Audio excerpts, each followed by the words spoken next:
കേരളക്കരയെ കണ്ണീരിലാഴ്ത്തി മറ്റൊരു ദുഃഖ വാർത്ത.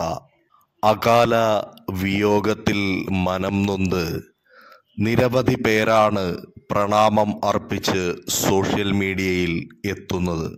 കഴിഞ്ഞ ഒക്ടോബർ 31 വീടിനോട് ചേർന്ന് ചവർ കത്തിക്കുന്നതിനിടെ ഗുരുതരമായി പൊള്ളലേറ്റ് ചികിത്സയിലായിരുന്ന ഇരിങ്ങാലക്കുട സ്വദേശിനി പാർവതി അന്തരിച്ചു.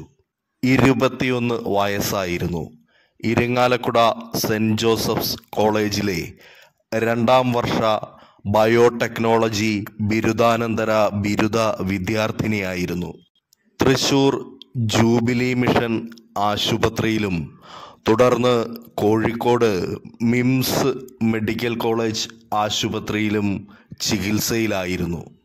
എന്നാൽ തിങ്കൾ രാവിലെ മരണം സംഭവിക്കുകയായിരുന്നു. പോത്താനി അടക്കായി വീട്ടിൽ മധുവിൻ്റെ മകളാണ് പാർവതി. 21 വയസ്സായിരുന്നു. ഇത്തരം വാർത്താവിശേഷങ്ങൾക്കായി ഞങ്ങളുടെ യൂട്യൂബ് ചാനൽ സബ്സ്ക്രൈബ് ചെയ്യുക. ഒപ്പം നിങ്ങളുടെ അഭിപ്രായങ്ങൾ കമൻറ്റ് ബോക്സിൽ രേഖപ്പെടുത്തുക.